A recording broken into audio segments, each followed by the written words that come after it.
औज़ुबिल्लाहिमिनश्शैतानिर्रजीम बिस्मिल्लाहिर्रहमानिर्रहीम। अस्सलाम वालेकुम डियर फ्रेंड्स, कैसे हैं? अल्हम्दुलिल्लाह मैं खैरियत से हूँ। आई होप आप भी खैरियत से होंगे।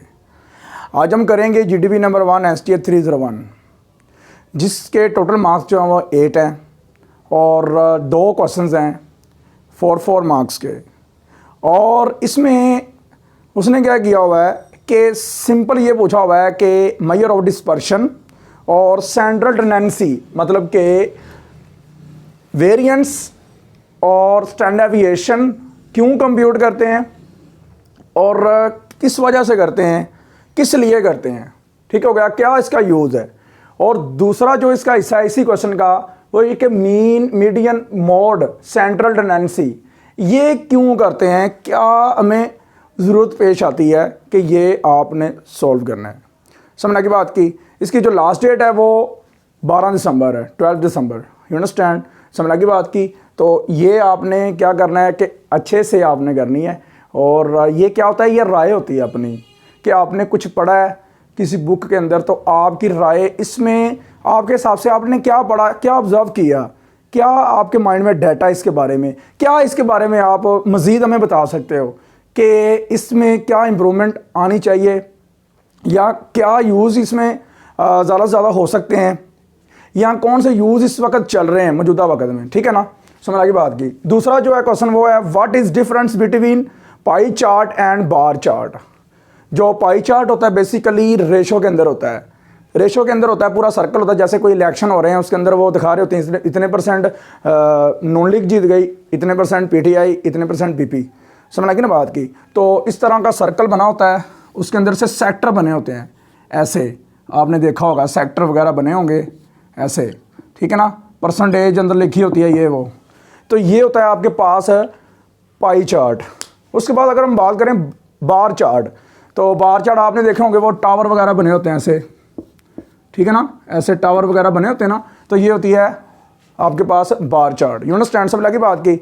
अगर आप हमारे चैनल में नए हैं तो सबसे पहले हमारे चैनल को सब्सक्राइब कर लें और बेल आइकन का बटन लाजमी प्रेस करें, क्योंकि नोटिफिकेशन आपको टाइम से मिलता रहे, क्योंकि आगे असाइनमेंट भी आ रही है, ठीक है। चलें स्टार्ट करते हैं जी। अगर हम आगे बात करें तो यहाँ पे जो है ना मेरा लेक्चर ये सुनने वाला है, अब ध्यान से समझिएगा, ठीक है, क्योंकि बड़े बड़े यहाँ पे कंसेप्ट मैं क्लियर करवाने वाला हूँ। देखो सबसे पहले अगर हम बात करते हैं तो लिखना क्या आपने, major of central tendency, mean median mode की बात हो रही है, ठीक है। समझ लगी ना बात की। सेंट्रल टेंडेंसी कहते हैं मीन मीडियन मोड को। और उसके बाद आपके पास जो मेजर ऑफ डिस्पर्शन आती है ना, मेजर ऑफ डिस्पर्शन वो वेरिएंस और स्टैंडर्ड डेविएशन को, यू अंडरस्टैंड, ये याद रखिएगा। सबसे पहले हम बात करते हैं तो major of central tendency use to estimate normal values. बिल्कुल नॉर्मल वैल्यू जो आपके पास सिंपल आती है ना, जैसे 1 2 3, तो इसका मीन और मीन मीडियन मोड निकालो, तो ये बिल्कुल नॉर्मल वैल्यू है। इसके ऊपर कोई भी डाटा जो है ना, मतलब कि आपके पास कोई भी क्रिटिकल चीज़ नहीं है, ईजी से समझ सकते हो इसे आप। तो ये आपके पास नॉर्मल वैल्यू होती है, इसका मीन मीडियन मोड निकालना ईजी है, ठीक है। और अनग्रुप डाटा के लिए नॉर्मल वैल्यू का ये कंसेप्ट आया गया है, ठीक है ना। अनग्रुप डाटा जहाँ पे फ्रीक्वेंसी नहीं दी जाती, यू अंडरस्टैंड। फ्रीक्वेंसी अगर दी जाएगी तो आपके पास वो वेरिएशन बढ़ जाएगी, ठीक है। वेरिएशन बढ़ेगी तो थोड़ा क्रिटिकल काम हो जाएगा, यू अंडरस्टैंड। तो नॉर्मल वैल्यू नहीं बनेगी वो। अब देखो ज़रा करना क्या है, major of central tendency use to estimate normal values of data set. Measures of dispersion are important for describe करना है जी the separate of the data को डिस्क्राइब करना है, डाटा के ऊपर स्टडी करनी है, डिस्क्राइब करना है, उसे एक्सप्लेन करना है और सेपरेट करना है डाटा को, ठीक है, कि कौन सा मतलब आप डाटा यूज़ करना चाहते हो, कौन सा नहीं यूज़ करना चाहते हो, कौन सा किसी भी पॉपुलेशन का सैंपल लेकर उसके ऊपर वर्क करना चाहते हो। जैसे 50 बंदे आपके पास हैं, आप चेक करना चाहते हो यार इसमें से कौन से क्वालिफाइड हैं, तो उसमें से 10 बंदों को आप सैंपल लेके चेक कर सकते हो कि यार इस माशरे में ना, इस मतलब के मोहल्ले में 50 लोग रहते थे, 10 बंदे बड़े कॉम्पिटेंट थे, इसका मतलब है कि 50 के 50 ही कॉम्पिटेंट हो सकते हैं, ज़रूरी नहीं है, ठीक है ना। ये भी याद रखिएगा, क्योंकि ये तो एस्टिमेट होता है ना, अंदाज़ा, ठीक है। प्रोबेबिलिटी आपने यहाँ पे फाइंड आउट करनी होती है, यू अंडरस्टैंड ना। समझ लगी बात की जी।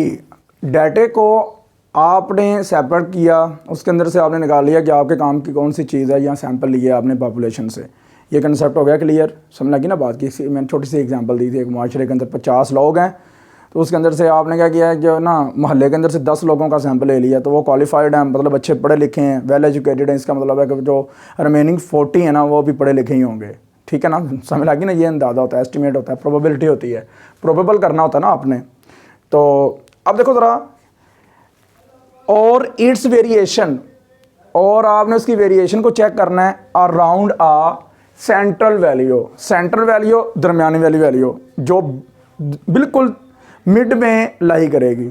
समझ लगी ना बात की, जैसे मीडियन के, ओके हो गया ना, मीडियन इसमें टूल यूज़ किया जाता है सेंट्रल वैल्यू को फाइंड आउट करने के लिए।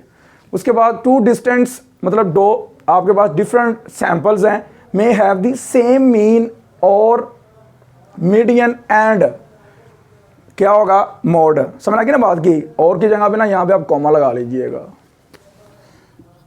Mean median and mode. समझ लगी ना बात की।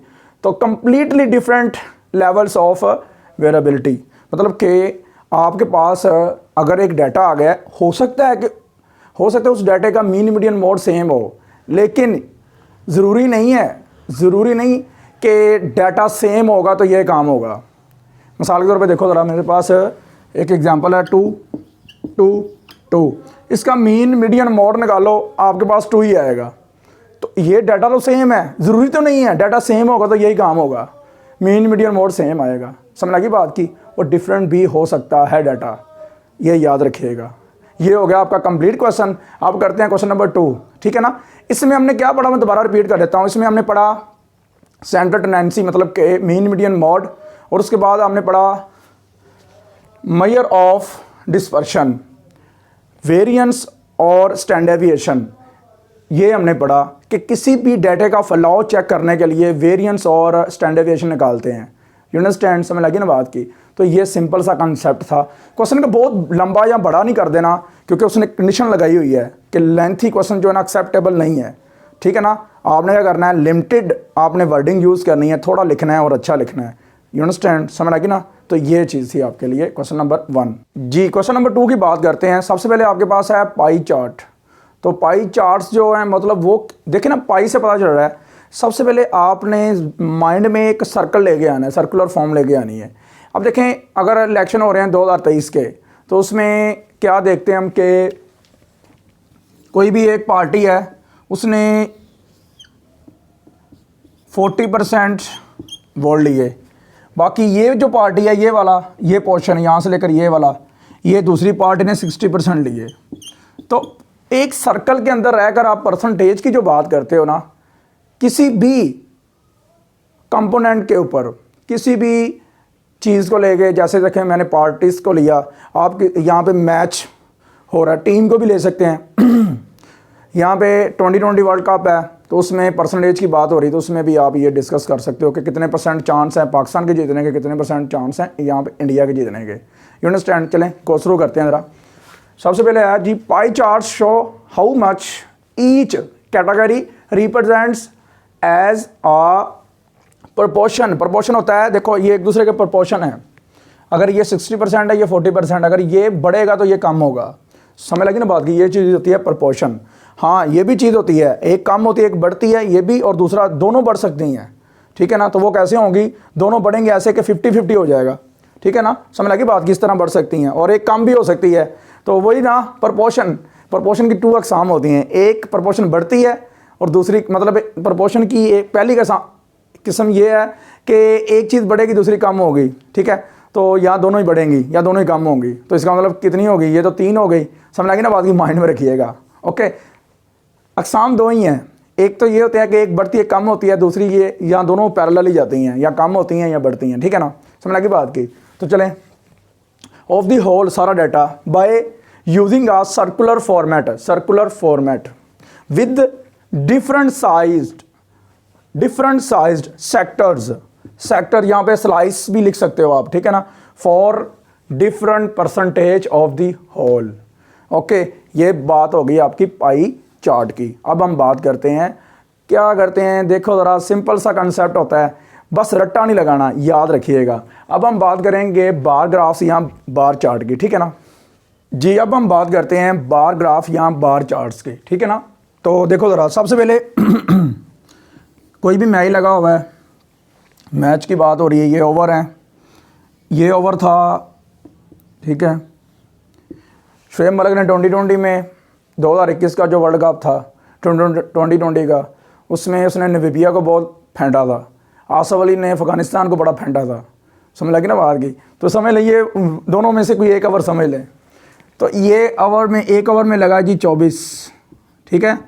तो बाद में मिसाल के तौर पे एक और ओवर आया, ठीक है, उसमें लग गया 20, फिर एक और ओवर आया उसमें लगा 16। तो ये जो हम रेक्टेंगल शेप्स के ऊपर बात करते हैं ना, एक्स वाई प्लेन के अंदर, ग्राफ के अंदर, वो हमारे पास क्या होता है, बार चार्ट्स या बार ग्राफ्स, ठीक है। तो चलें पढ़ते हैं। Bar graphs use a series of rectangular series of rectangular bars to show absolute values, जो आपके पास वैल्यूज होती हैं फॉर ईच, हर एक के लिए, ऑफ दी कैटेगरी। और ये कैटेगरी मतलब डिफरेंट भी हो सकती है। देखो ना, ये 24 है, लाजमी नहीं आगे 24 ही आएगा, 20 आ गया, लाजमी नहीं यहाँ पे 20 आना था, यहाँ पे 26 भी आ सकता था। समझ लगी ना बात की। ये है छोटा सा कंसेप्ट आपके लिए बार चार्ट्स या बार ग्राफ के लिए, यू अंडरस्टैंड, समझ लगी बात की। दुआ में याद रखिएगा, चैनल को सब्सक्राइब लाजमी कीजिएगा, शेयर लाइक लाजमी कीजिएगा, और कमेंट सेक्शन में लाजमी जाके हमारे लिए कमेंट छोड़िएगा। तब तक के लिए इजाज़त दीजिए, इंशाल्लाह मिलेंगे असाइनमेंट में। अल्लाह हाफ़िज़, टेक केयर।